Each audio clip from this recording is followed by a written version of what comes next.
Bismillahirrahmanirrahim. Assalamualaikum warahmatullahi wabarakatuh.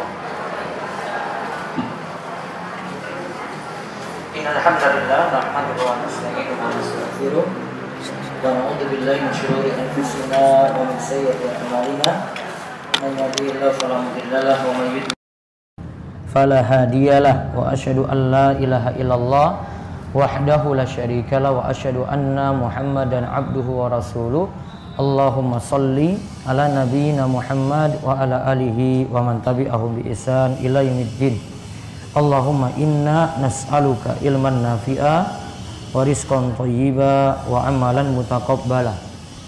Puji syukur kita panjatkan pada Allah. Salawat dan salam semoga tercurah pada junjungan kita Nabi besar Nabi Agung Muhammad sallallahu alaihi wasallam. Baik, senantiasa dirahmati oleh Allah. Pada kesempatan pagi hari ini nantinya kita akan membahas kelanjutan dari pembahasan akidah yang kita bahas pada buku sebelumnya. Buku sebelumnya adalah mereka yang merugi. Ini adalah rangkaian dari pembahasan serial akidah yang ada dari pembahasan seorang ulama besar di masa silam, yaitu Syekh Muhammad bin Abdul Wahab dalam kitabnya Salasatul Usul. Kemudian saya bahas tiap pembahasan dengan penjelasan-penjelasan. Saya tuliskan pada buku-buku kecil. Yang ini serial yang keduanya. Ketiga prinsip nantinya akan kita bahas. Bisa dilihat di daftar isi. Ada prinsip pertama, beliau jelaskan tujuan kita diciptakan. Lalu prinsip kedua, syirik itu tidak diridhoi. Lalu prinsip ketiga, belajar loyal dan tidak loyal. Baik, kita mulai dari halaman pertama. Prinsip pertama, tujuan kita diciptakan. Syekh Muhammad bin Abdul Wahab dalam salah satu usul berkata, ketahuilah semoga Allah merahmatimu, bahwa wajib bagi setiap muslim dan muslimah mempelajari pula tiga hal berikut ini dan mengamalkannya.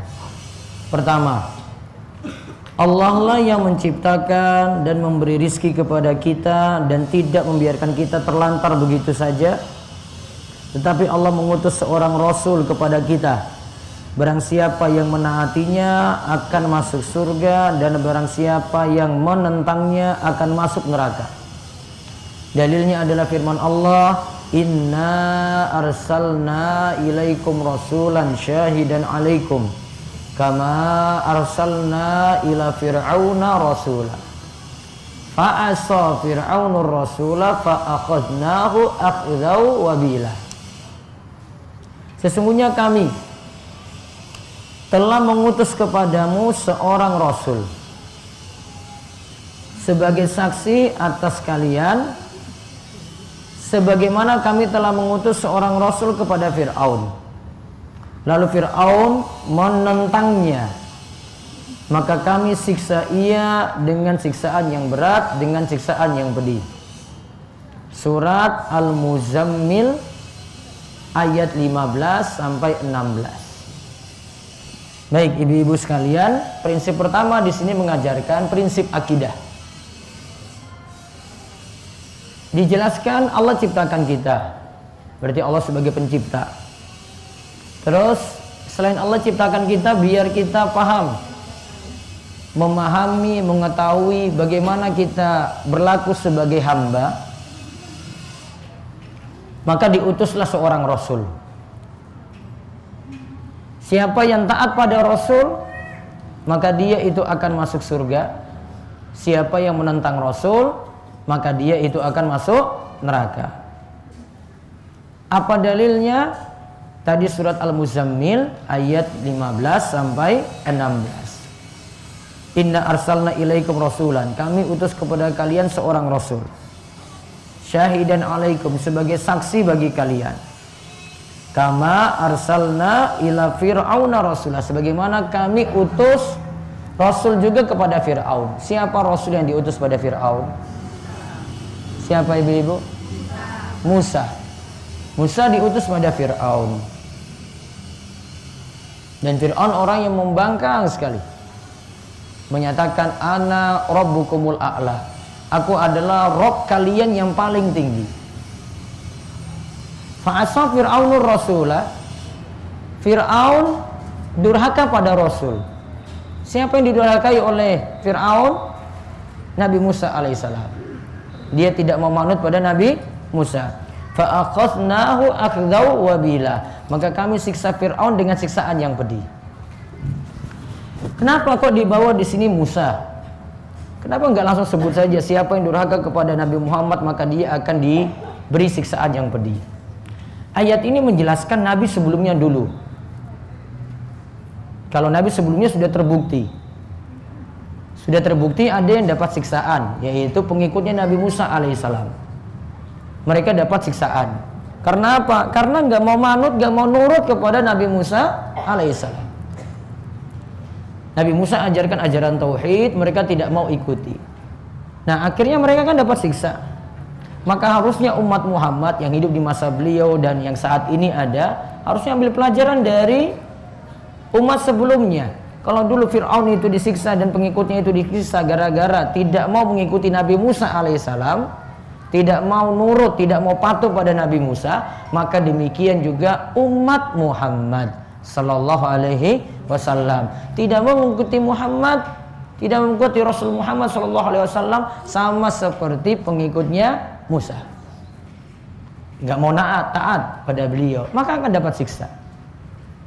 Sekarang Musa diutus ke tengah-tengah Bani Israel. Lantas ketika itu dia dakwahi, ada situ Fir'aun. Yang mau beriman bukan Fir'aunnya, namun istrinya Fir'aun. Siapa namanya? Asia. Asia binti Muzahim. Dia yang mau mengikuti Nabi Musa alaihissalam. Suaminya enggak. Lantas istri Fir'aun itu disiksa oleh suaminya, yang pernah saya bahas kemarin di hari Jumat. Suaminya mengikat tangannya, mengikat kakinya, terus di atas dadanya itu dikasih penggilingan besar, diberikan siksaan sampai Asia tidak lagi mengikuti Nabi Musa alaihissalam. Maka dia berdoa kepada Allah ketika itu, Rabbi bnili baitan fil jannah wa najjini min fir'auna wa amali wa najjini minal qaumi zalimin.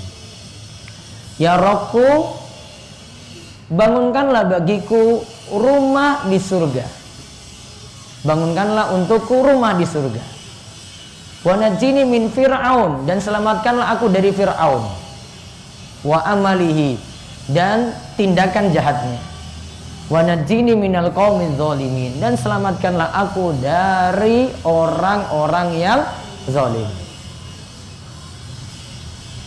Doa dia di sini sebelum masuk surga, dan nantinya memang pastinya Asia itu masuk surga, dia minta dulu pada Allah, ya Allah, selamatkanlah aku dari Fir'aun tindakan jahatnya, karena dia berdampingan dengan suaminya terus.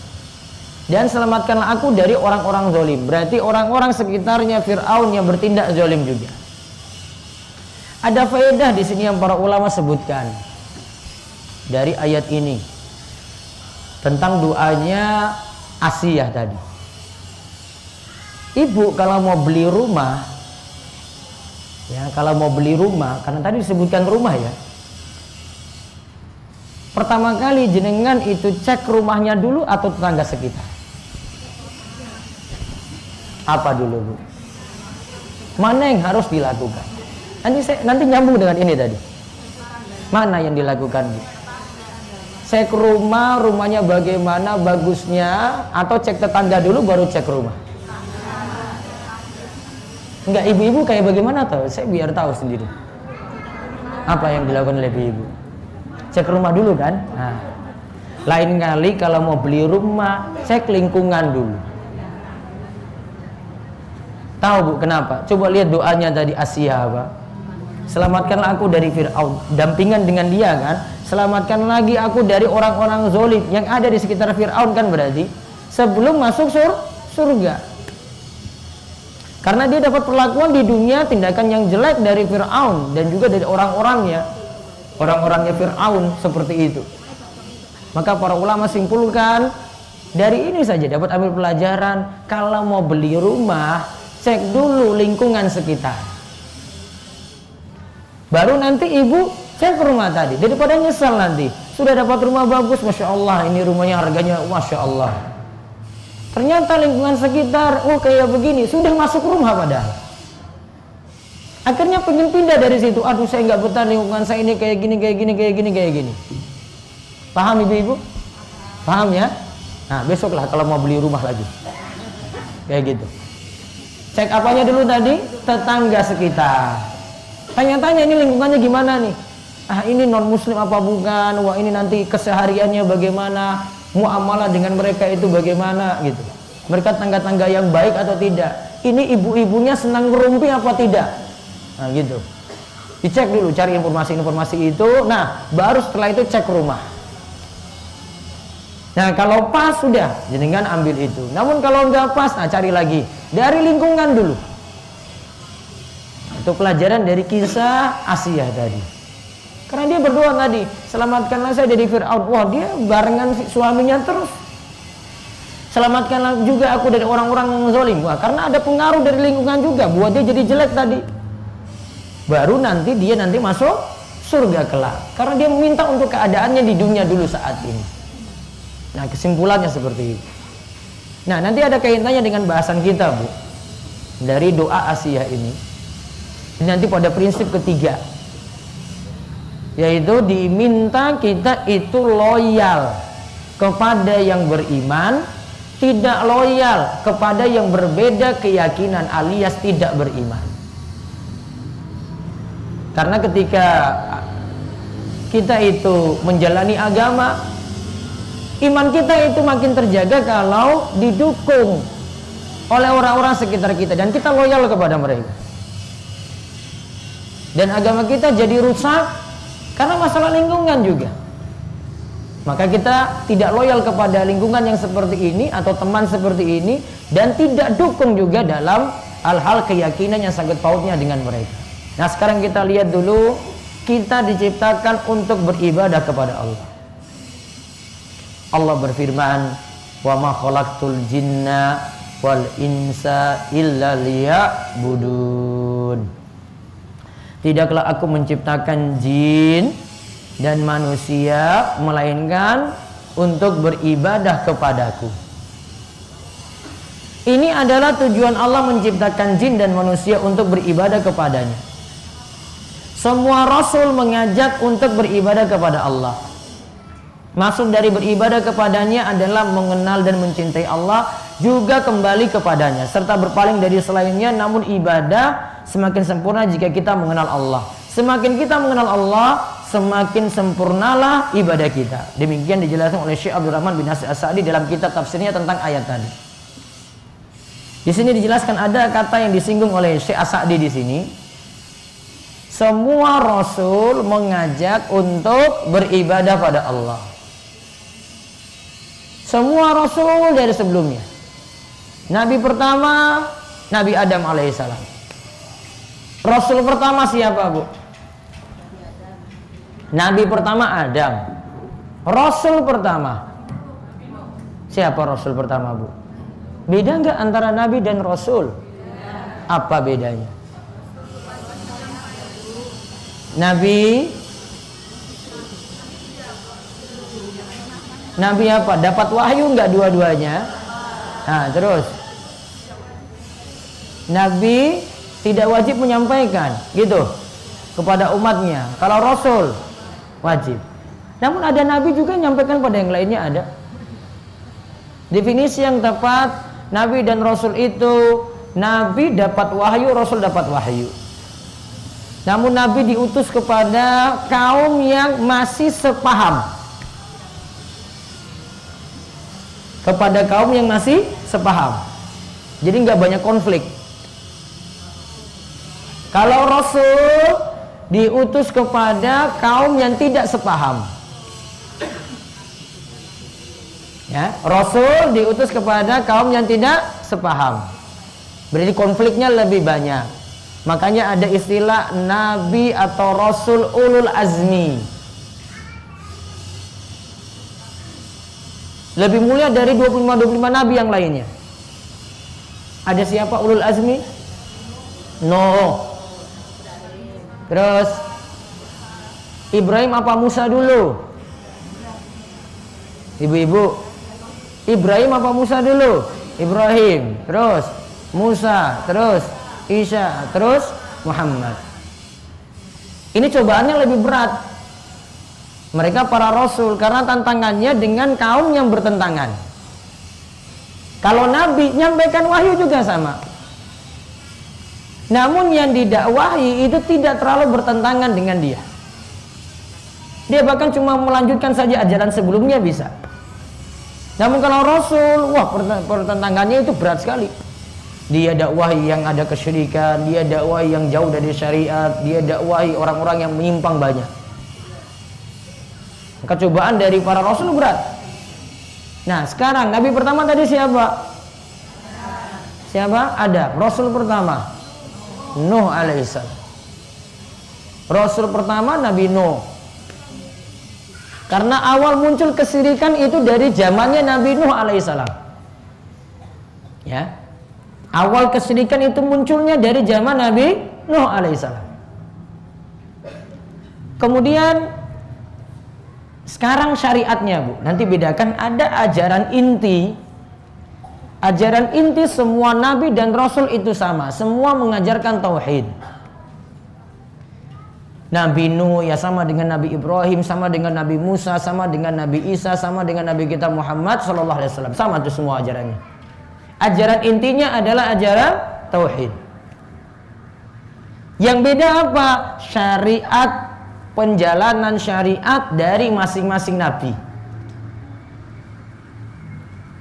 Bagaimana jalankan ibadah masing-masing nabi itu nanti berbeda. Nanti syariatnya Nabi Nuh ya berbeda nanti dengan Nabi Ibrahim, berbeda dengan Nabi Musa, berbeda dengan Nabi Isa, berbeda dengan Nabi Muhammad sallallahu alaihi wasallam. Contoh, dalam kisah Bani Israel ada di situ kisah Ashabul Kahfi. Jadi dibaca surat Al-Kahfi kan? Nah. Kisah Ashabul Kahfi. Bu, kisah Ashabul Kahfi itu kisah Bani Israel. Dalam kisah tersebut ada pemuda-pemuda yang mereka nanti tinggal dalam gua, bersama mereka anjing. Paham, Bu? Ada nggak dalam kisah tersebut disebut anjing nggak? Baik. Syariat sebelum Nabi Muhammad, nah masih ada itu. Anjing masih bisa bareng-bareng orang tadi. Ketika syariat Nabi kita Muhammad SAW datang, anjing malah ngundang masalah. Apa masalah dengan anjing dalam syariat Nabi Muhammad? Pertama, najisnya. Najis mughalladhah. Tahu Bu najis mughalladhah? Najis berat. Ketika anjing itu menjilat bejana, ya, ada di situ air tertampung, maka air tersebut harus dibuang karena sudah najis. Plus wadah tadi itu dicuci sebanyak 7 kali. Ulahunna biturab. Yang pertama itu dengan menggunakan debu. Pertanyaan selanjutnya, saya masih bahas ini anjing ini. Kalau ibu dijilat anjing gimana? Cuci 7 kali atau tidak? Gamis ibu digigit anjing, perlu nggak dicuci 7 kali? Nah, perlu atau tidak? Ini paham nggak ini ibu? Mau dicoba? Belum pernah digigit anjing ya? Saya sudah pengalaman 2 kali saya. Yang pertama anjing bunting, saya lewat depan dia, dia gigit gitu. Masuk rumah sakit. Yang kedua pergi sholat subuh, masih kecil, pagi-pagi. Kejar anjing juga, nggak ada salah apa-apa. Anjing memang kurang ajar sekali. Gimana coba kasus kayak tadi? Cuci 7 kali enggak? Ini kembali ke masalah memandang anjing itu seluruh tubuhnya najis atau tidak? Atau cuma air liurnya saja yang najis? Ibu apa? Ibu milih apa tadi? Air liurnya apa? Seluruh tubuh anjing najis? Berarti boleh ngusap-ngusap anjing gitu? Boleh? Gimana? Mana yang najisnya? Nah, inilah yang ada titik perbedaan di antara para ulama. Kalau memilih cuma pendapat yang menyatakan air liurnya saja, maka ini pun nanti diperselisihkan tentang yang disuruh cuci 7 kali itu yang bagaimana. Karena kalau tekstual hadis itu katakan idza walagol kalbu fi ina'i ahadikum, jika salah seorang di antara kalian bejananya itu dijilat anjing. Walago itu dalam bahasa Arab anjing jilat, terus itu wadah yang berisi air. Nah, ini contoh. Air datang di sini, gelasnya terbuka, terus anjing jilat nih.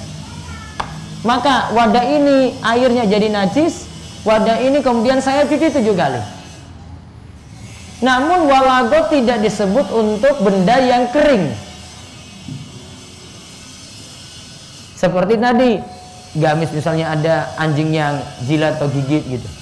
Nah, menurut tafsiran yang memakai pendapat ini tadi, maka baru dicuci 7 kali jika itu berlaku pada wadah saja.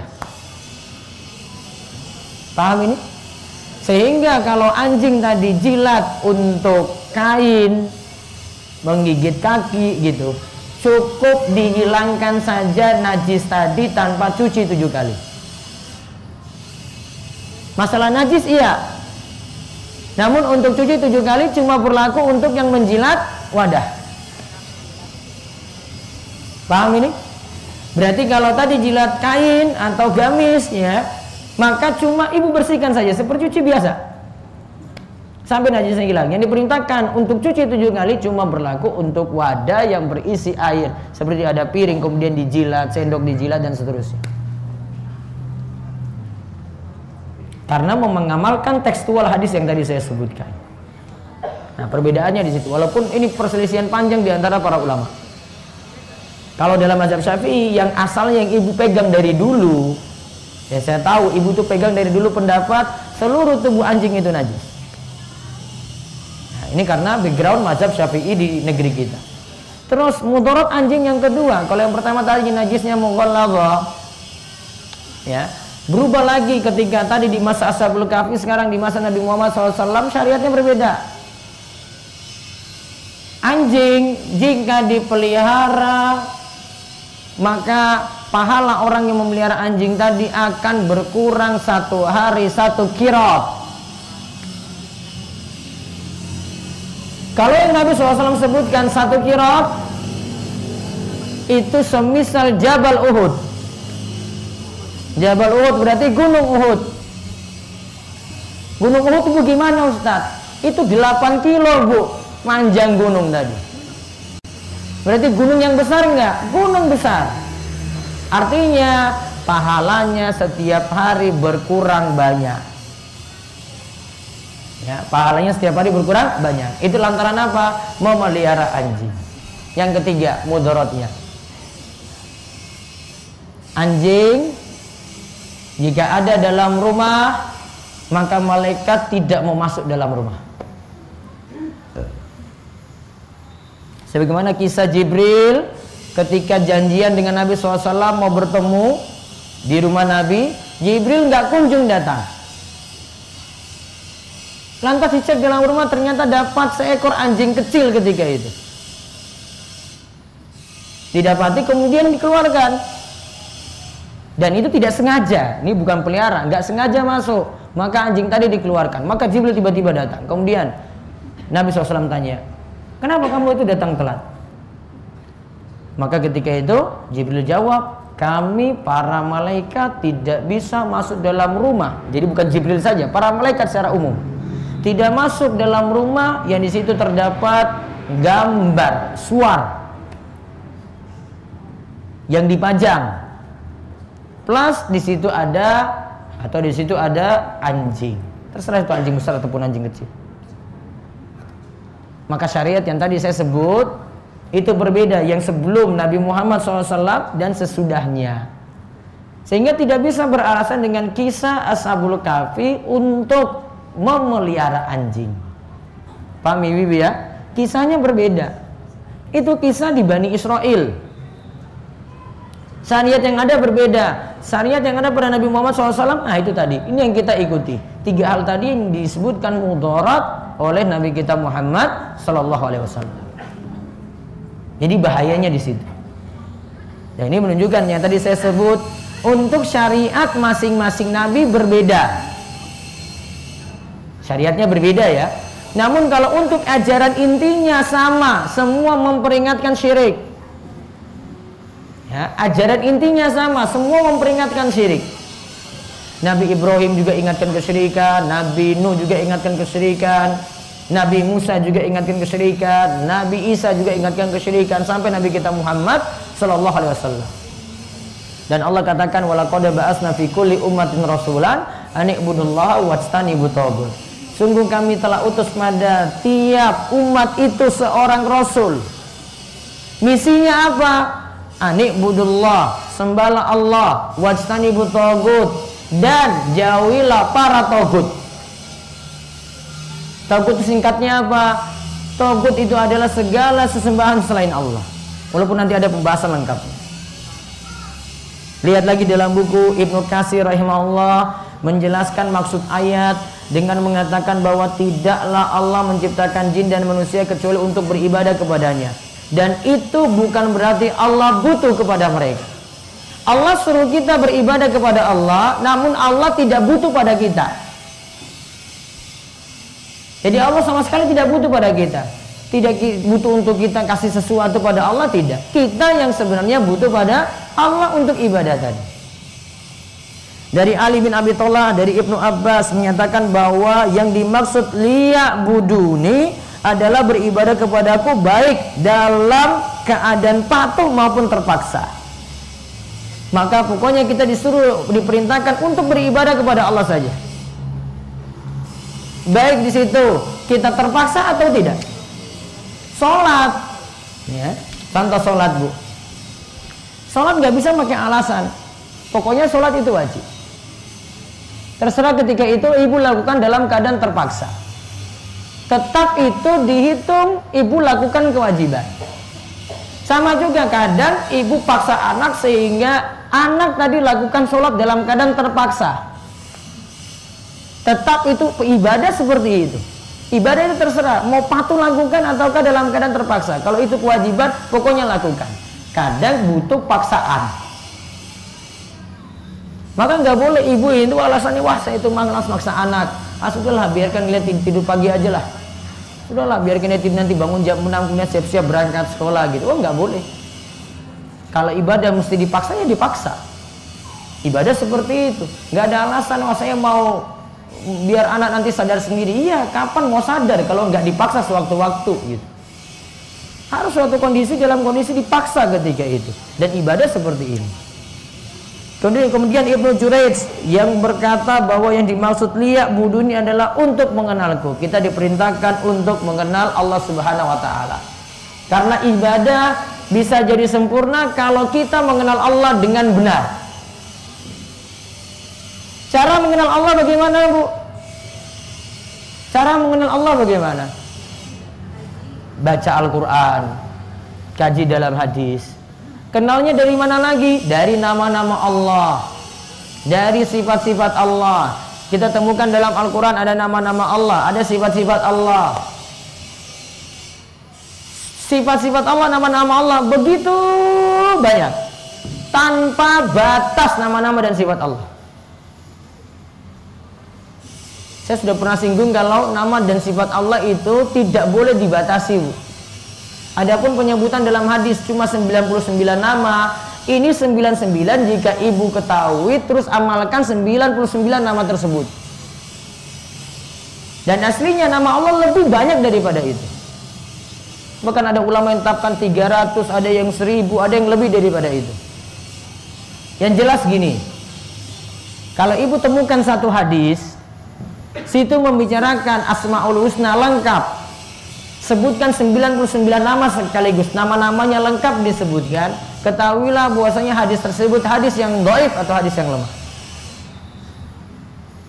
Maka untuk memasukkan nama pada 99 itu butuh dalil. Contoh misalnya kita ketahui nama Allah Al-Malikul Al-Quddusus Salamul Mu'minul Muhaimin Azizul Jabbarul Mutakabbir. Nah, itu deretan nama ini semuanya ada dalilnya itu dalam surat Al-Ashr. Ya, itu jadikan dalil dan itu dijadikan nama bagi Allah. Karena Allah tentukan nama tadi. Allah punya nama Ar-Rahman Ar-Rahim. Ada dalilnya enggak? Ada. Maka kita masukkan ini juga dalam Asmaul Husna. Nanti dalam hadis juga ada Ya Hayyu Ya Qayyum bi rahmatika astaghits wa aslih li sya'ni kullahu wa la takilni ila nafsi tarfata ainin abadan. Ada nama di depan tadi apa? Al Hayyu Al Qayyum. Dalam hadis diambil nama ini punya dalil, jadikan nama Allah Asmaul Husna. Dan juga tidak penting ibu baca ulang-ulang ya sambil dinyanyikan atau sambil dihafal. Kuncinya bukan di situ, Bu.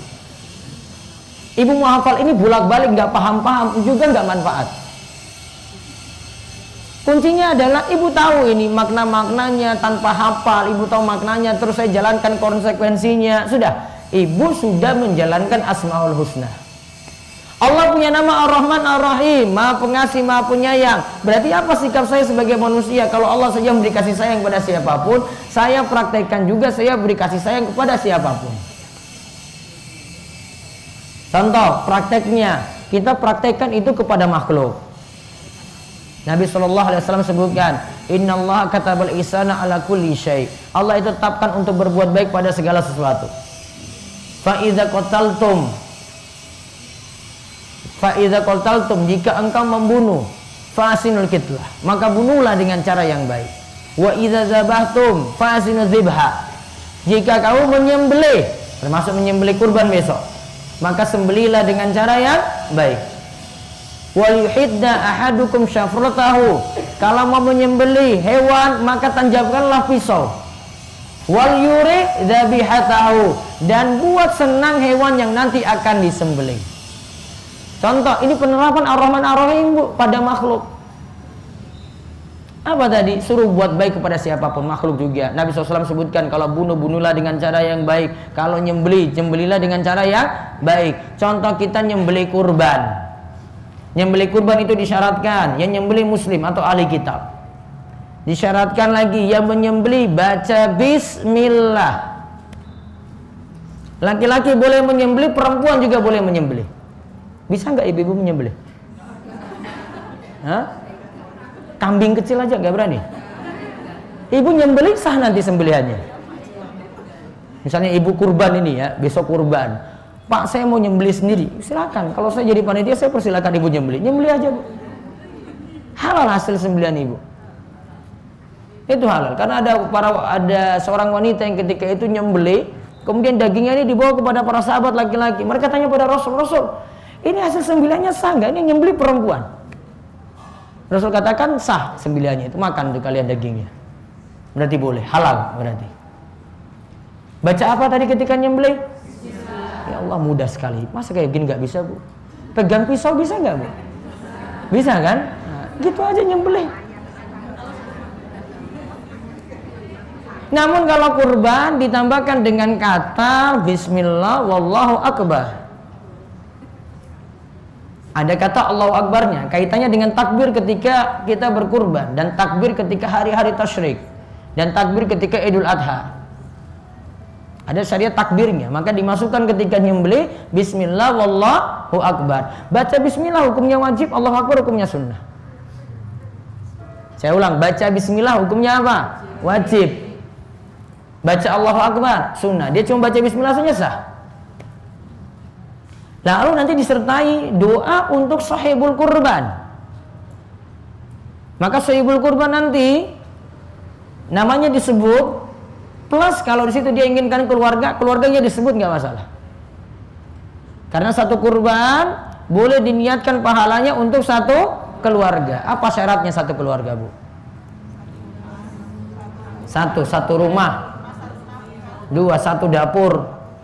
3, ditanggung nafkah. Suami ibu berkurban, pakai nama suami saja. Nama suami dan keluarga, maka ibu masuk, anak-anak juga masuk. Tanpa nyertakan masing-masing untuk berkurban pun ya.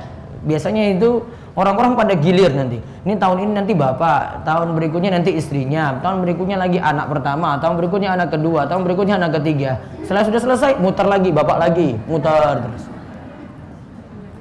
Ibu tadi pakai satu nama saja, nama suami ya.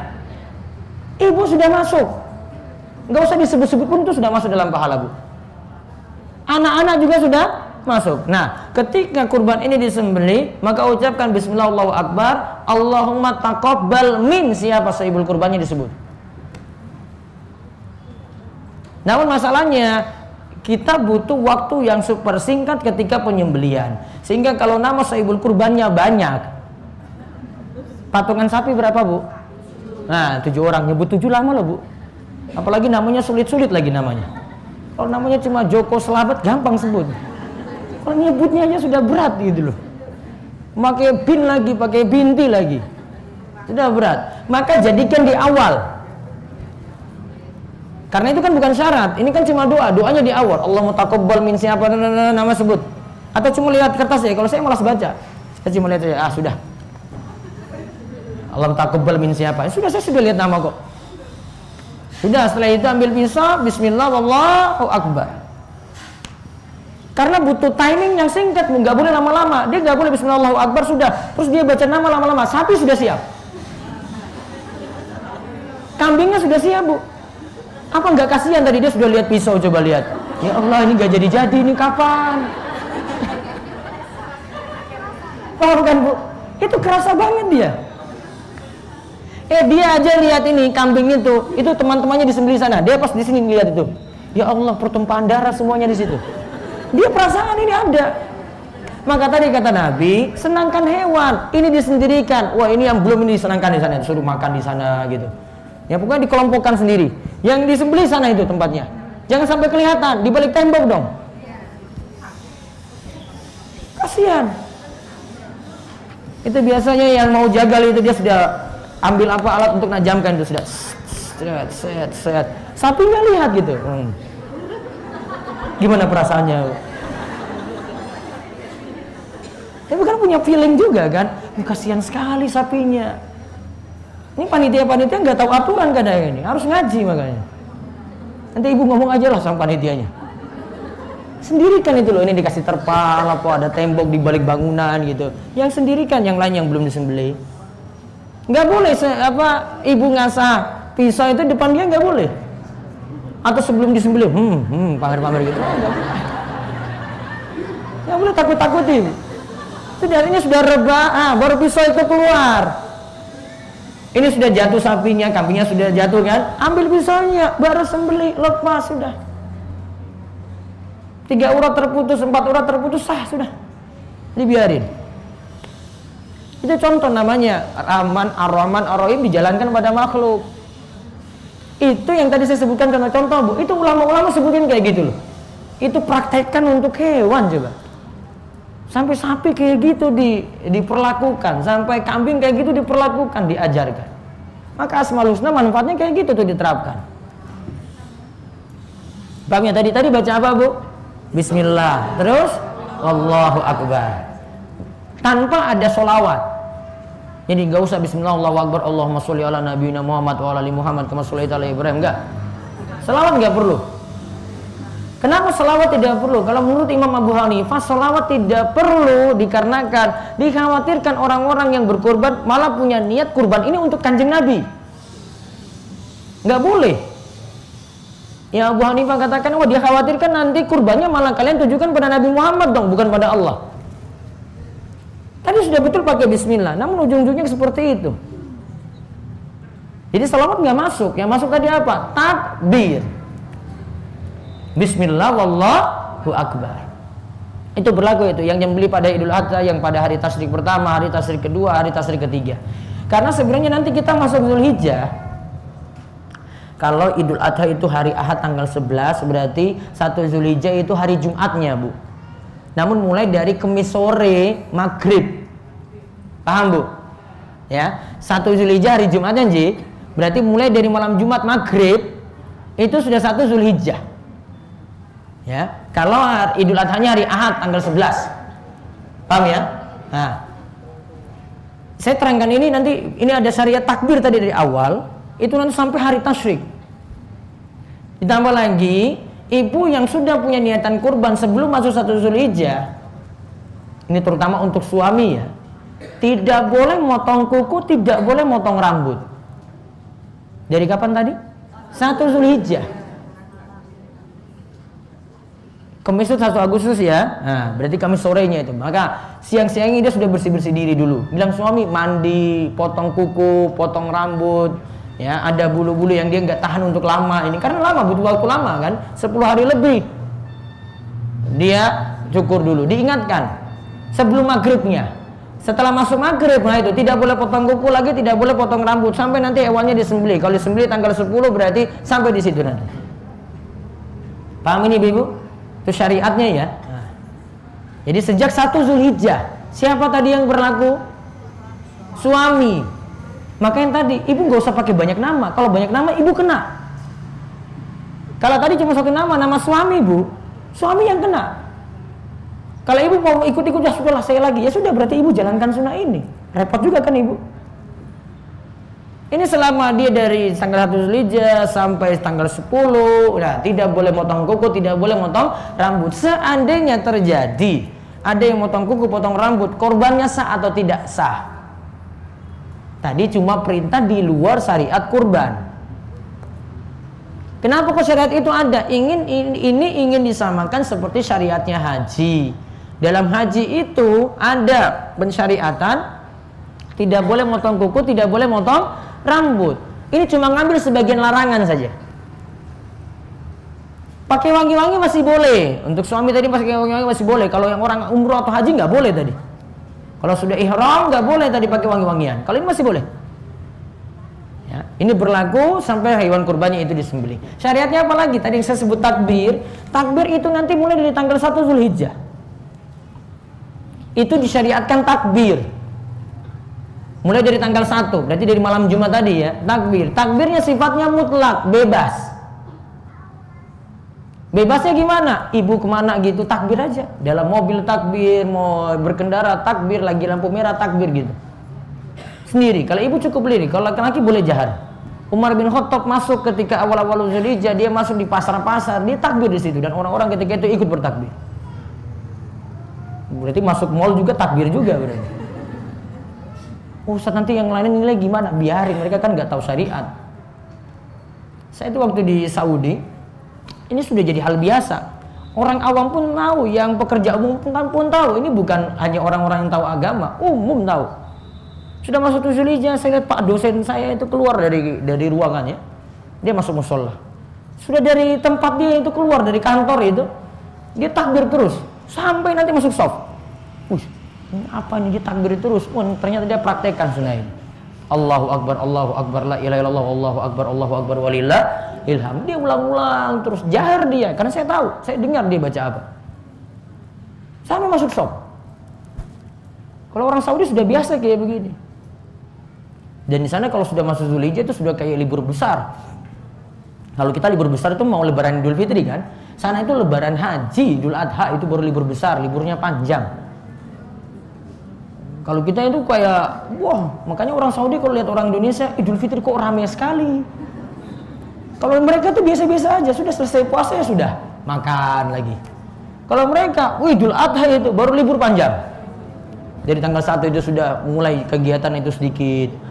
Mulai nanti tanggal 5 Zulhijjah itu sudah semakin libur lagi karena orang sudah pergi berangkat haji. Berangkat haji nanti tanggal-tanggal 6 Zulhijjah, 7 berangkat. Karena mereka nggak perlu lama-lama, datang sebentar, ya tanggal 8 langsung wukuf di Arafah, setelah tanggal 9 nanti beralih ke Musdalifah dan Mina tanggal 10-nya, 11, 12, 13 keluar dari Mina, haji selesai, pulang lagi ke tempatnya, cuma 5 hari. Mereka butuh waktu 5 hari, 6 hari, Bu. Indonesia berapa hari? 40 hari. Ya, yang plus 25 hari. Ya, yang furoda mungkin cuma 2 minggu gitu.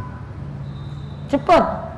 Kalau sana cuma cepat aja 5 hari selesai. Memang aktivitas haji cuma 5 hari, Bu. Haji itu nggak lama-lama. Ya, cuma orang Indonesia aja mau jalan-jalan kemana gitu. Ya, stay di sana biayanya mahal. Jadi mereka butuh singkat aja waktunya. Sudah habis tanggal 11, 12, 13, 12 tawaf ifadah, tawaf wada, sudah keluar dari Mekah. Kembali lagi ke tempatnya. Ini contoh. Saya ingin sebutkan sini ada syariat takbir. Takbirnya lagi nanti, kalau tadi takbir dari tanggal pertama ya Bu, nanti dari tanggal 9 lagi. Nanti diingat tanggal 9 Dzulhijjah. Berarti tadi kalau ahadnya tanggal 10, berarti dari hari Sabtu. Mulai waktu subuh hari Sabtu. Waktu subuh hari Sabtu, tanggal 9-nya. Mulai dari subuh ada namanya takbir muqayyad. Pernah dengar gak Bu? Nah itu orang Indonesia jarang kenal kayak begini. Takbir muqayyad itu takbir setiap kali ba'da sholat. Caranya gimana? Ibu baca zikir saja ba'da sholat seperti biasa. Setelah itu ibu tambah takbir. Takbir sendiri saja. Allahu Akbar, la ilaha illallah, Allahu Akbar, walillahil hamd. Itu namanya takbir muqayyad. Jadi takbir pertama tadi namanya takbir mutlak ya. Takbir kedua tadi takbir apa? Muqayyad. Nanti ini berlaku sampai hari tasyrik terakhir waktu asar. Setiap ba'da sholat.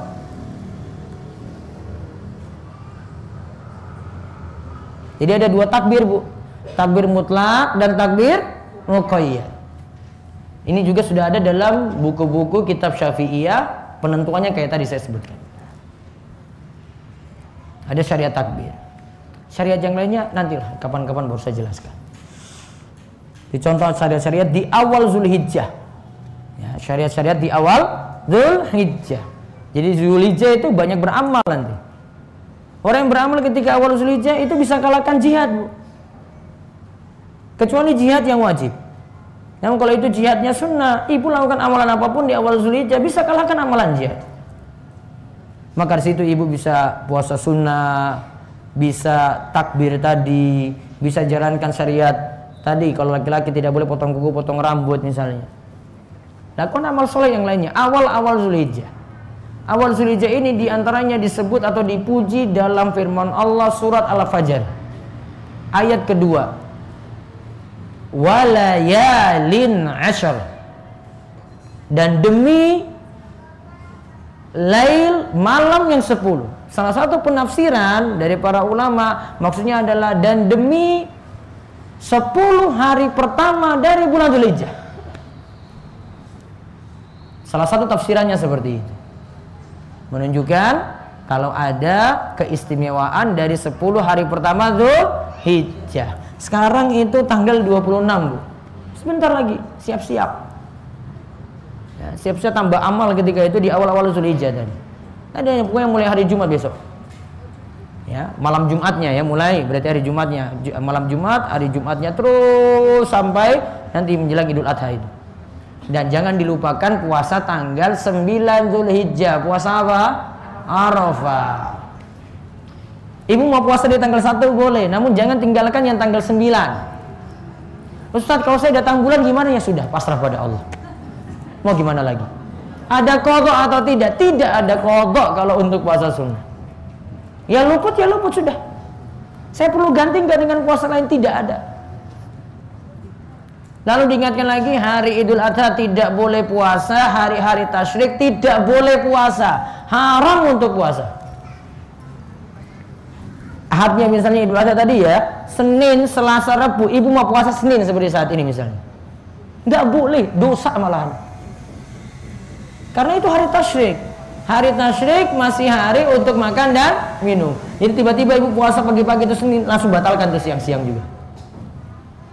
Ya, nggak boleh lanjut puasa karena hari tasyrik tidak boleh puasa. Biasanya dia punya kebiasaan mau tetap puasa, nggak bisa ngotot untuk masalah ini. Ya, ada 5 hari yang dilarang untuk puasa: Idul Fitri, Idul Adha, 3 hari tasyrik. Iya tahu jadi 5 kan? Idul Fitri, Idul Adha, 3 hari tasyrik, 5. Hari tasyrik tanggal 11, 12, 13 saking bulan Dzulhijjah. Nah, balik lagi tadi tentang syariat. Jadi syariat yang sebelumnya, ya, syariat tiap nabi sebelumnya berbeda. Namun misinya sama, yaitu semuanya punya misi apa? Mengajarkan tauhid. Nah, terus tadi saya sebutkan tentang mengenal Allah. Kita juga penting untuk mengenal Allah. Di antaranya ibu kaji Asmaul Husna. Jangan cukup baca. Ya. Jangan ini cuma jadikan nanti saya mau ngaji punya wiridan dulu gitu sebelumnya. Ini kurang manfaat kalau ibu tidak paham. Maka untuk memahami itu butuh belajar Asmaul Husna. Kalau ibu senang koleksi buku dan mau baca, nanti bisa cari buku ini.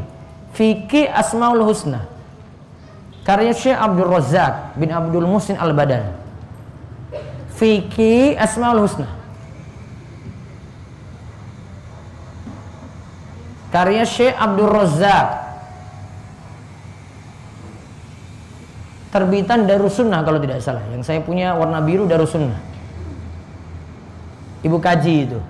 Ibu mau tahu 99 nama, di situ ada pengkajiannya, situ nanti dibahas, ada nama-namanya disebut, dan ibu dapat banyak pelajaran di situ. Maksud nama Allah, Al-Alim itu apa, Al-Khabir itu apa, Al-Hayyu itu apa, Al-Qayyum apa, Ar-Rahman apa, Ar-Rahim apa, semuanya ada. Ya, Fikih Asmaul Husna. Itu pelajari. Terus kita lihat lagi As-Sudi Ar-Rabi bin Anas menyatakan bahwa halaman 4 ya, dimaksudkan liya'buduni adalah untuk beribadah kepadaku. Maka kita hidup di dunia ini tujuannya adalah untuk beribadah kepada Allah. As-Sudi menyatakan bahwa ibadah yang manfaat ada yang tidak manfaat. Ibadah tidaklah bermanfaat ketika bercampur dengan kesyirikan. Maka ingat, ibadah jadi sia-sia kalau bercampur syirik. Baik itu syirik akbar, syirik besar, maupun syirik asghar, syirik kecil. Syirik ada 2 ya, syirik besar, syirik kecil. Sekarang, syirik ini tercampur dalam amalan. Kalau itu syirik besar, amalan semuanya hapus, Bu. Sholatnya jadi tidak manfaat, puasanya tidak manfaat, sedekahnya tidak manfaat, zakatnya tidak manfaat, sampai haji pun tidak manfaat. Syirik besar. Hapus semua amal. Sebagaimana firman Allah, la in asyrakta la yahbatanna amaluk. Andai engkau itu berbuat syirik, maka hapuslah amal-amalmu. Hapus semuanya, Bu. Kalau buat syirik apa tadi? Besar, syirik akbar. Nah, sekarang masalahnya kalau buat syirik kecil. Contoh riya. Apa itu riya, Bu? Riya apa? Pamer amalan. Ibu awalnya sudah ikhlas nih. Allahu Akbar sholat. Di tengah-tengah berubah niat. Ya Allah, ini saya harus lebih khusyuk lagi nih, Allah. Ini ada teman saya di kanan ini kayaknya. Ini kayaknya perhatikan saya deh. Ya. Terus ibu panjangkan tadi bacaan. Ya. Mungkin sebelumnya cuma Al-Ikhlas, Al-Falaq, An-Nas gitu. Ah sudahlah, saya An-Naba sajalah. Ya, An-Naba ajalah, panjangkan lagi. Kenapa dia panjangkan? Teman di samping. Niat berubah kan tadi? Awalnya ikhlas, tengah-tengah apa? Riya.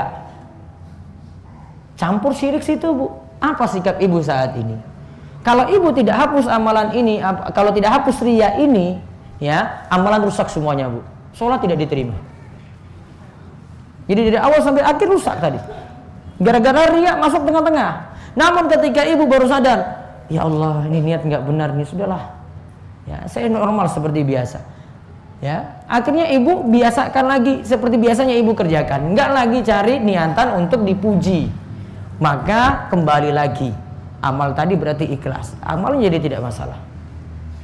Namun kalau itu masuk terus ibu biarkan ini ada sampai seterusnya sampai akhir, sudah amalannya terhapus. Ya, makanya ibadah dan syirik itu tidak boleh bersatu, Bu. Ya. Ibadah dan syirik tidak boleh bersatu. Ada syirik situ ibadah tidak diterima. Ada ibadah syirik nggak boleh ada, biar ibadah ini diterima. Dua-duanya nggak bisa menyatu, Bu. Syirik itu sendiri, ibadah itu sendiri. Syirik dimurkai Allah, ibadah dicintai oleh Allah. Maka yang ibu lakukan ketika itu hapus kalau itu perbuatan syirik. Kalau dulu memang punya perbuatan syirik yang saat ini belum ditobati, sekarang tobat. Punya benda-benda pusaka diagung-agungkan itu berlebihan misalnya. Wah, ini harus diperbaiki keyakinan itu. Punya keyakinan-keyakinan tentang anggapan-anggapan sial, takhayul, khurafat, mitos-mitos. Ibu hamil itu nggak boleh suaminya itu nyembeli kurban, nggak boleh suaminya itu bunuh nyamuk, ya, pukul nyamuk nggak boleh, istrinya celaka nanti, sial. Itu mitos bu, khurafat, takhayul, nggak bener keyakinan kayak gitu. Punya pengaruh apa bu? Nggak ada pengaruhnya. Istrinya hamil dia sembeli kurban nggak ada pengaruhnya bu. Dia sembeli ibadah sendiri, yang ini juga sendiri, nggak ada pengaruhnya. Itu anggapan-anggapan sial dihapus. Ya, nggak boleh ada anggapan-anggapan sial kayak gitu lagi. Mau anggapan sial dengan waktu, mau anggapan sial dengan tempat, mau anggapan sial dengan angka. Angka berapa bu? 13. Manten nggak boleh pilih angka 13 misalnya. Wow, jangan, sial nanti itu. Cari yang lain. Wah, ini jangan nanti dipaskan dengan kematian Simba. Ini pas nih bulannya Simba itu mati, nggak boleh. Wah, ini pas nih orang tuanya itu manten juga nggak boleh. Milih hari-hari yang lain. Akhirnya bingung sendiri. Ini namanya anggapan sial. Terus Ad-Dhahak menyatakan bahwa yang dimaksud pada ayat ini adalah orang-orang beriman. Demikian beberapa nukilan dari tafsir Al-Quran Al-Azim karya Ibnu Katsir. Terus yang selanjutnya, kita diberi rezeki untuk kuat dalam ibadah. Ya, kita itu diberi rezeki untuk kuat dalam ibadah. Karena tadi Syekh Muhammad bin Abdul Wahab sebutkan, kita ini diberi rezeki oleh Allah. Allah itu Maha Pemberi rezeki. Syekh Abdurrahman bin Muhammad bin Qasim Al-Hambali An-Najdi rahimahullah menyatakan bahwa kita diberi rezeki untuk menolong kita dalam ibadah. Berarti rezeki yang benar kalau rezeki itu dimanfaatkan untuk ibadah. Rezeki yang tidak benar kalau rezeki ini dipakai untuk maksiat.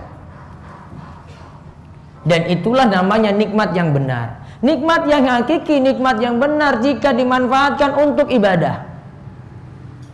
Kalau nikmat tadi tidak dimanfaatkan untuk ibadah, malah untuk maksiat, nikmatnya bukan disebut nikmat, namun disebut baliyah, musibah.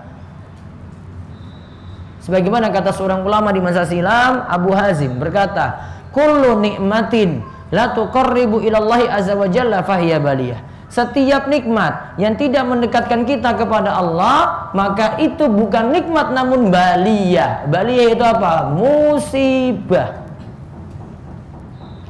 Berarti kesimpulannya, nikmat yang benar, nikmat yang hakiki itu dipakai untuk ibadah. Rizki demikian juga, rizki bagian dari nikmat. Rizki yang hakiki kalau dipakai untuk ibadah. Terus kita lihat lagi di sini. Tak mungkin manusia dibiarkan begitu saja. Allah berfirman, "Afa hasibtum annama khalaqnakum abatha wa annakum ilaina la turja'un." Maka apakah kamu mengira bahwa sesungguhnya kami menciptakan kamu main-main saja dan bahwa kamu tidak akan dikembalikan kepada kami? Manusia tidak diciptakan main-main, Bu. Ada tujuan. Bukan hidup mau foya-foya saja, mau bebas saja tanpa ada aturan apa-apa yang mengikat. Ya, ada yang mungkin yang merasa hidup di dunia ini saya bebas saja. Saya mau jalan kemana, kayak mau maksiat mana, kayak bebas, itu hidup saya. Bukan, syariat ngatur. Allah ciptakan gak sia-sia, ada aturan. Ibnu Qayyim Al-Jauziyah mengatakan, apakah kalian diciptakan tanpa ada maksud dan hikmah, tidak untuk beribadah kepada Allah dan juga tanpa ada balasan darinya? Lalu Allah berfirman, ayasabul insanu ayyutraka sudah. Apakah manusia mengira bahwa ia akan dibiarkan begitu saja tanpa pertanggungjawaban? Imam Syafi'i mengatakan, la yu'maru wa la yunha. Mungkinkah manusia diciptakan tanpa diperintah dan tanpa dilarang? Bebas saja. Sholat itu kan bebas mau-mau kita saja. Emangnya dibiarkan gitu saja? Ada perintah, perintah sholat. Ada larangan lagi, berarti ada batasan, nggak boleh dilanggar. Aturannya kayak begini. Ya, ada, nggak boleh dilanggar. kita nggak boleh berjudi, nggak boleh minum khamar, nggak boleh berzina, nggak boleh lakukan dosa-dosa besar, nggak boleh lakukan kesyirikan. Larangan ini kita ketahui, kita tinggalkan. Ulama lainnya mengatakan la yusabu wa la yu'aqabu. Ya, apakah kita di dunia ini cuma begitu saja tanpa ada balasan dan tanpa ada siksaan? Tentu ada balasan bagi orang yang beramal, ada siksa bagi orang yang durhaka. Lalu kita disuruh taat kepada Allah dan Rasulnya. Syekh Muhammad bin Abdul Wahab menyebutkan ayat yang artinya, sesungguhnya kami telah mengutus kepadamu seorang Rasul sebagai saksi atas kalian, sebagaimana kami telah mengutus seorang Rasul kepada Fir'aun. Lalu Fir'aun menentangnya, maka kami siksa ia dengan siksaan yang berat. Maksud ayat di atas adalah sanjunglah roh kalian atas diutusnya Nabi yang ummi dan berbangsa Arab. Ummi apa, Bu? Ummi itu Nabi kita Muhammad tidak bisa baca tulis. Jadi Nabi Muhammad itu tidak bisa baca tulis. Ibu nggak bisa protes ini, Bu. Kenapa Nabi tidak bisa baca tulis? Apa hikmahnya, Bu? Bu, kalau Nabi bisa baca tulis, berarti bisa copy dan paste. Bisa copy paste, Bu. Orang yang akan mengklaim ini Al-Quran, itu kan sudah dari Bani Israel juga bisa ada. Itu paling Nabi Muhammad ngopi-ngopi aja itu. Dia salin dalam Al-Quran terus ini sebarkan ini tadi, ya kan? Itu kalau bisa baca, bisa nulis. Sekarang kalau seperti itu keadaan Nabi ummi, tidak bisa baca, tidak bisa tulis, Allah beri wahyu Al-Quran, siapa mau protes coba? Orang mau bilang Nabi buat-buat Al-Quran ini, mau bilang kayak gitu mana? Nabi nggak bisa baca, nggak bisa tulis kok. Beliau cuma dari hafalan langsung. Jibril itu dengar dari Allah langsung. Allah nyampaikan pada Jibril kalimat gini-gini, Al-Quran tadi, kalamullah. Terus Jibril sampaikan kepada Nabi Muhammad persis seperti yang dia dengar dari Allah langsung. Nabi terima itu dengan hafalan. Baru Nabi SAW sampaikan hafalannya itu kepada para sahabat. Sahabat dengar, sebagian nyatat, baru jadi tulisan saat ini. Nah, sekarang yang kita pakai. Dulu baru ditulis di lembaran-lembaran. Di masa Utsman dikumpulkan itu satu mushaf Al-Quran. Dulu belum ada sandangan, belum ada harokat. Ya, belum ada harokat dulu, Bu. Itu belum ada bismillahirrahmanirrahim, kasroh, sukun. Wah, belum ada. Nah, ulama-ulama setelah itu buat lagi dengan harokat lagi, sehingga bisa baca. Ibu bisa baca tanpa harokat? Bisa? Serba bingung aja. Ini apa ini? Mungkin dia baca basmalah gitu, basmalah ar-rahman ar-rahim gitu. Gak bisa baca. Dibantu oleh ulama lagi harokatnya itu apa? Karena punya riwayat-riwayat sampai tengah kitab. Nabi ummi, itu hikmahnya. Nabi tidak bisa baca tulis. Hikmahnya apa? Nabi SAW kalau diberi Al-Quran gak ada yang bisa protes itu. Kalau Nabi buat sendiri gak bisa, karena gak bisa baca tulis. Jibril sampaikan, terus Nabi tulis lagi gitu. Oh, gak bisa, ini langsung. Yang dengar nulis tadi itu sahabat yang nulis. Maka ada juru tulis itu. Al-Quran itu ada juru tulisnya, bukan Nabi SAW. Nabi tidak bisa baca tulis. Disebut apa tadi? Ummi, pemberi kabar gembira dan pemberi peringatan. Beliau akan menjadi saksi untuk amalan mereka. Bersyukurlah kepada Allah dan laksanakanlah nikmat ini. Maksudnya kita bersyukur pada Allah karena telah diutus Nabi kita Muhammad, sehingga syariat jadi diberi keterangan kepada kita. Jangan sampai kalian kafir dan mengingkari Rasul kalian. Ingatlah Fir'aun, diberikan peringatan lewat Nabi Musa bin Imran. Musa mengajak Fir'aun kepada Allah. Musa memerintahkan untuk mentauhidkan Allah, namun Fir'aun enggan untuk menaatinya. Ia mendurhakai Musa. Karena kedurhakaan Fir'aun, ia mendapatkan siksa yang pedih, yang berat. Demikian penjelasan dari Syekh Asadi dalam kitab tafsirnya. Maka tadi, siapa yang dustakan Rasul Muhammad, sama nanti keadaannya umatnya Nabi Musa, kaumnya Musa, ada situ Fir'aun juga mendustakan Nabi Musa. Kena hukuman enggak? Kena. Maka Nabi Muhammad juga umatnya kalau tidak mau manut kepada nabinya, maka juga akan kena siksa. Ibnu Katsir rahimahullah mengatakan, jangan sampai kalian mendustakan para rasul. Nantinya kalian akan ditimpa musibah seperti yang menimpa Fir'aun. Kalian umat Islam lebih pantas untuk binasa dan hancur ketika mendustakan Nabi Muhammad sallallahu alaihi wasallam, karena beliau lebih utama dibandingkan Musa bin Imran. Lebih utama daripada Nabi Musa. Karena nabi-nabi sebelumnya itu bahkan nanti akan ikut Nabi Muhammad kalau seandainya mereka hidup dan bertemu Nabi. Contoh Nabi Isa. Nabi Isa alaihissalam saat ini belum meninggal dunia. Sekarang di mana, Bu? Terangkat ke langit. Ya, nanti akan turun di akhir zaman. Ketika turun di akhir zaman akan turun pada masa Imam Mahdi. Turun pada masa Imam Mahdi. Imam Mahdi siapa? Keturunannya Nabi Muhammad SAW. Berarti orang Arab, Quraisy. Jadi kalau ada yang ngaku Imam Mahdi dari Indonesia, wah itu bohong benar itu. Keturunan Quraisy, jalurnya jelas. Ciri-cirinya ada lagi, Bu. Ciri-cirinya diantaranya hidungnya mancung. Kalau sudah dari Indonesia hidungnya berbeda lagi, wah bohong benar ini, hoax. Ngaku Imam Mahdi lagi. Nah, Imam Mahdi nanti ketika Imam Mahdi itu ada, nah Nabi Musa itu datang. Nabi Isa nanti turun. Misinya apa? Untuk membunuh Dajjal. Ibu ngerti Dajjal? Ibu baca ketika tahiyat itu, Allahumma inni a'udzubika min azabi jahannam wa min azabil qabri wa min fitnatil mahya wal mamat wa min syarri fitnatil masiihid Dajjal. Nah, itu Dajjal di situ Ibu sebut. Ya Allah, aku minta perlindungan dari Dajjal. Dajjal nanti fitnah akhir zaman. Kapan-kapan lah, Dajjal masih lama. Perlu dibahas? Gak usah ya. Ini saya kasih tahu nanti Nabi Isa datang untuk membunuh Dajjal. Nah, ketika Nabi Isa turun, waktu sholat tiba. Awalnya Imam Mahdi suruh Nabi Isa maju, kamu jadi imam. Imam Mahdi akan Nabi Isa, ayo jadi imam. Ketika itu Nabi Isa bilang, enggak, kamu lebih pantas untuk menjadi imam. Dipimpin oleh umatnya Muhammad. Umat Muhammad jadi imamnya siapa tadi? Nabi Isa. Berarti mulia siapa coba? Nabi Muhammad. Umatnya saja jadi imam bagi Nabi Isa. Berarti Nabi Muhammad SAW lebih mulia daripada Nabi Isa alaihissalam. Berarti dari nabi-nabi yang ada, yang paling mulia adalah Nabi kita Muhammad SAW. Beliau dapat syafaatul uzma, syafaat yang paling besar nanti pada hari kiamat, yang nanti surga dibuka pertama kali juga demi Nabi Muhammad. Maka ketika Nabi mau masuk surga, tidak ada yang masuk kecuali beliau masuk pertama kali.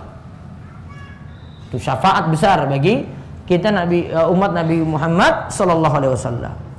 Terus dikatakan demikian diriwayatkan oleh Ibnu Abbas dan Mujahid sebagaimana disebutkan dalam tafsir Al-Quran Al-Azim karya Ibnu Katsir. Kesimpulan penting dari bahasan ini, kita diciptakan oleh Allah untuk beribadah kepadanya semata. 2, kita diciptakan tidak sia-sia. Ada satu tujuan. Yang ketiga, siapa saja yang mendustakan Rasul, dia akan mendapatkan siksa yang berat. Maka pelajaran pentingnya kita beribadah pada Allah, diciptakan itu ada suatu tujuan. Kemudian kita di dunia ini tidak boleh, kalau Rasul diutus tidak boleh mendustakan Rasul. Harus manut mengikuti perintah Rasul. Syariat tadi kayak kurban tadi yang saya sebut, Bu. Ini nggak bisa diutak-atik syariat ini. Syariatnya tadi pakai bismillah, aturan kurban tadi untuk sapi 1/7, berarti 7 orang gitu. Patungan 7 orang bisa maksimal. Ya, kurang dari itu boleh. Ya, ini sudah aturan baku. Misalnya di masjid sudah terpenuhi 6/7, kurang 1/7 lagi. Takmir bingung. 1/7 ini siapa nih? Nggak ada yang mau lagi 1/7. Akhirnya diputuskan 1/7 diambil dari kas RT misalnya. RT ini terdiri dari 30 orang. Itu sumbangan RT di situ. Masuklah pada jumlah 6/7 tadi. Jadilah berapa? 36. Padahal aturannya tadi berapa, Bu, maksimal? 7. Menyalahi aturan. Maka kalau itu terjadi, ya, 6 ini jadi rusak gara-gara tambahan 30 orang. Tidak disebut kurban lagi karena menyalahi aturan kurban. Yang ada disebut cuma makan daging sapi biasa. Halal atau tidak? Halal. Boleh dimakan nggak? Boleh. Ya. Boleh nggak ketika itu dibuat menu apa-apa, silakan. Namun kalau mau disebut kurban, belum disebut kurban karena manut pada aturan. Wallahu a'lam bishawab. Demikian untuk bahasan kita pagi ini. Prinsip kedua nanti insya Allah di pertemuan berikutnya.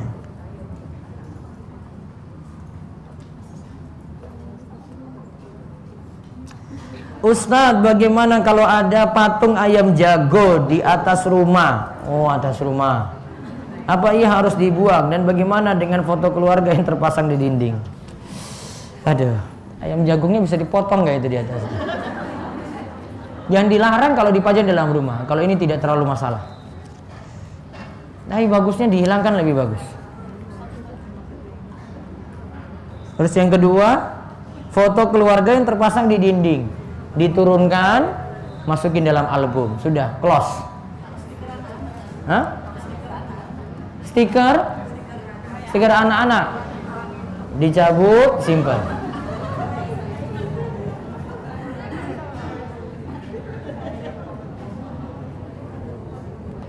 Tadi alasannya gampang, Bu. Malaikat tidak mau masuk dalam rumah. Saya sampaikan ini juga pelan-pelan, Bu. Waktu di keadaan di rumah saya dulu, itu foto ada. Foto saya tinggal di mertua, terus foto dalam rumah ada. Saya sampaikan pelan-pelan aja. Ini tolong disimpan aja, sambungkan dalam album gitu. Ya, jadi pelan-pelan untuk dirubah. Wallahu a'lam. Apakah boleh ketika berhaji kita mengumrohkan orang tua yang sudah meninggal? Kalau saya dari dulu masih pegang prinsip satu perjalanan hanya umroh untuk sekali dan haji untuk sekali, tidak berulang-ulang. Satu perjalanan, umroh tidak berulang-ulang, haji tidak berulang-ulang. Saya nggak pandang travel lainnya ini ya. Ini prinsip saya dari dulu. Saya sampaikan ke jamaah juga kalau saya bimbing saya kayak gini. Saya bilang saya selama bimbing pokoknya seperti ini. Mau ngikut ya silakan. Saya nggak pergi lagi ke Ji'rona, pergi ke Tan'im untuk ambil mikot lagi. Saya sampaikan seperti itu. Terus ini bisa dilakukan jika yang haji ini pernah melakukan umroh. Dia bisa nanti untuk umrohnya dia niatkan untuk keluarganya. Namun kalau dia belum pernah berumroh, ya, sedangkan kalau jamaah haji Indonesia itu hajinya tamattu namanya, umroh dan haji satu paket.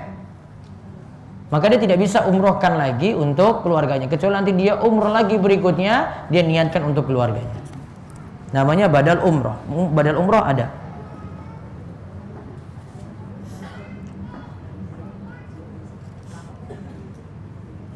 Beberapa tahun saya ditalak gantung. Selama itu alhamdulillah Allah beri saya rizki. Apakah saya boleh berkurban atas nama diri sendiri? Boleh. Kalau punya rizki boleh. Ibu atau istri masih boleh berkurban untuk diri sendiri. Namun seandainya ibu mau suami saja, berarti suami tadi yang berkurban. Jadi tadi istri juga masih boleh berkurban untuk diri sendiri. Berarti nanti suaminya sendiri, istrinya sendiri boleh. Ustadz, apakah anak-anak bisa kena was-was setan? Karena anak saya usia 6 tahun, setelah wudhu sering merasa ingin buang air kecil. Saya pernah kaji di sini di Jogja juga. Kalau di antara gejala was-was dan ini penyakit harus dihilangkan, Bu, adalah sering merasa kurang bersih ketika dia sudah buang hajat dan dia siram. Keluar, waduh ini kayaknya ada yang keluar lagi lah, masuk lagi. Terus dia bersih-bersih lagi, keluar lagi, wah ini kayaknya ada yang kurang lagi ini, masuk lagi gitu.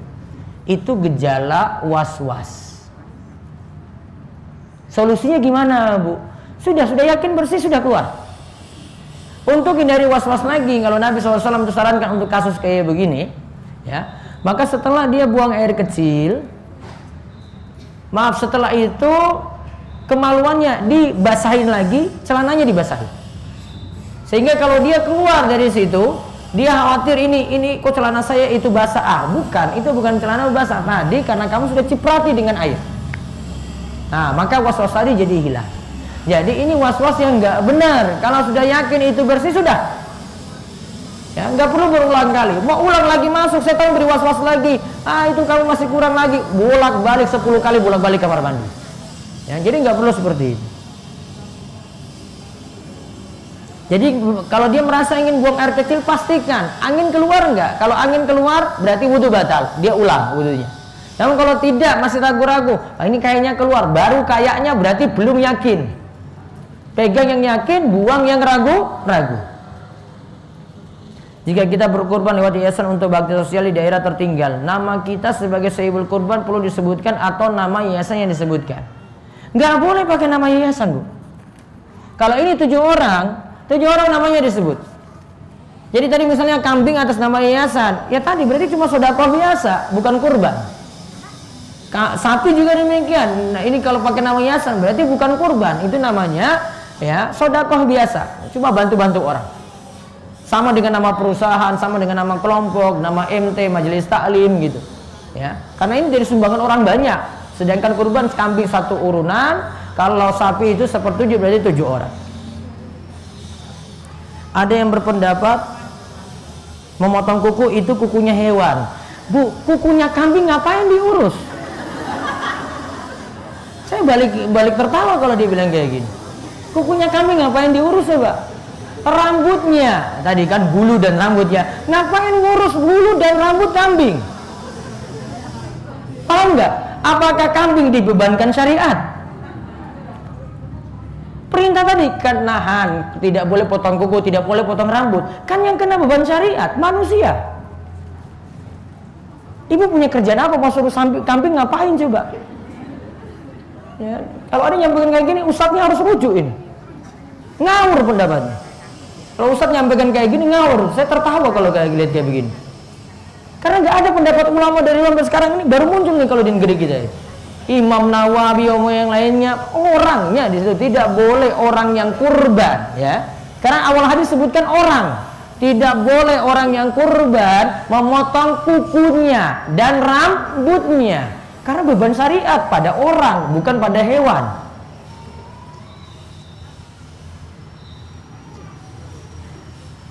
Bagaimana hukumnya jika mengambil daging kurban dari sapi kurban yang pertama 3,5 kilo untuk dimasak bersama-sama?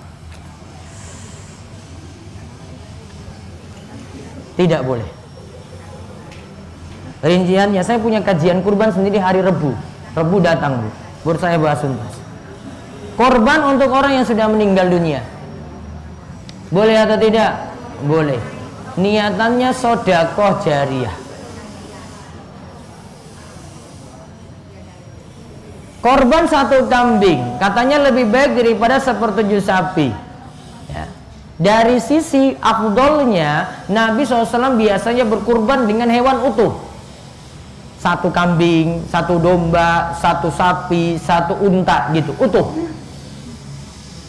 Nabi jarang tidak memakai patungan 1/7 untuk beliau. Beliau pernah berkurban 100 ekor unta. 60 beliau yang beli sendiri, sisanya beliau serahkan kepada Ali bin Abi Thalib. Itu biaya sendiri. Afdolnya memang seperti itu, namun dari sisi kemanfaatan, daging sapi tetap lebih banyak daripada daging kambing. 1/7 tadi untuk sapi tetap lebih banyak kalau mau dibandingkan dengan kambing, daging sapi itu lebih banyak. Jadi dari sisi kemanfaatan, sapi lebih afdol. Saya ngekos yang rumah pemiliknya itu non muslim dan memelihara anjing dan terdapat gambar. Jika malaikat tidak masuk ke rumah tersebut, apakah sholat saya sah? Sah. Sholatnya sah. Namun saran saya pindah dari kos tersebut, cari kos muslim.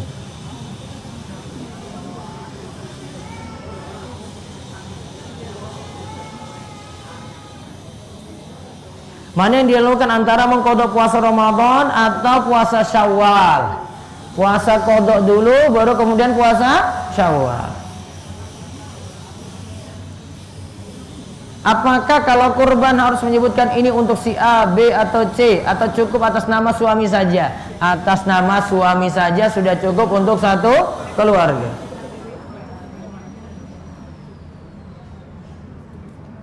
Apakah buku ensiklopedia tentang Asmaul Husna dengan penerbit Pustaka Imam Syafi'i dhaif? Pustaka Imam Syafi'i terpercaya, bisa ibu miliki buku tersebut. Bagaimana jika ada latihan kurban kelas dengan iuran sebanyak 20 anak, sah atau tidak kurbannya? Sah untuk makan-makan. Ya kan? Mau nyate boleh. Mau bagi-bagi dagingnya silakan. Namun kalau kurban belum disebut kurban.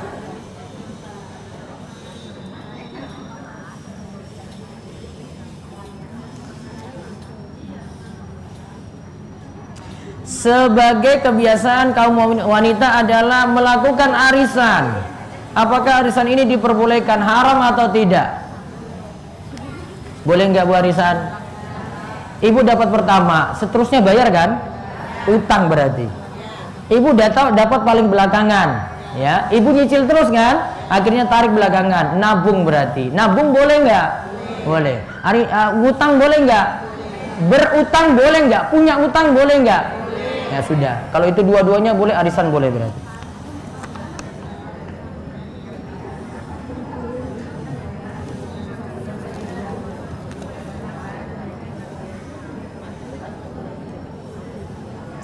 Nabi Muhammad menjadi nabi pada usia 25 tahun. Usia 25 tahun nabi baru nikah. Iya kan? 40 tahun baru diangkat jadi nabi dengan surat Iqra bismi rabbikal ladzi khalaq.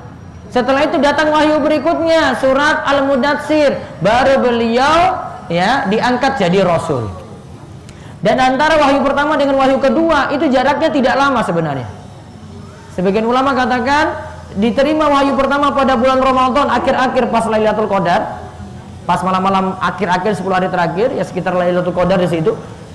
Kemudian wahyu kedua datang pada bulan Syawal. Ya, datang pada bulan Syawal. Ramadan dengan Syawal dekat. Ya, maka sebelumnya diangkat jadi nabi, wahyu kedua surat Al-Mudatsir diangkat jadi rasul terakhir. Apa hukum kaligrafi dipasang di rumah? Tergantung tujuan.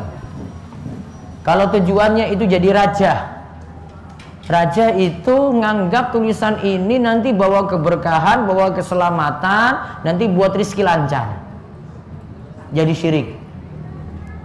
Dia gantung jimat berarti. Raja itu sama dengan jimat. Nabi SAW katakan, man ta'allaqa tamimatan faqad asyrak. Siapa yang menggantung jimat-jimat, dia berbuat syirik. Bentuknya tadi raja. Ingat ya, itu tambah keyakinan. Rezeki lancar, nanti rumah selamat, keluarga tidak diganggu, seterusnya. Itu namanya raja jimat.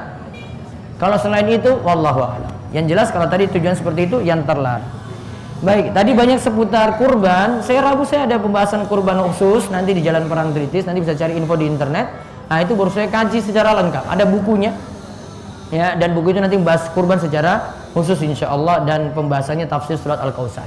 Ya, demikian yang kami sampaikan untuk kesempatan pagi hari ini. Mudah-mudahan manfaat dan Allah memberikan kita taufik dan hidayah, memiliki akidah tauhid yang lurus, kita menjalankan tujuan hidup kita untuk beribadah pada Allah, dan Allah mudahkan rizki, dan juga senantiasa memberikan kita rahmat dan kasih sayang, dan terus istiqomah.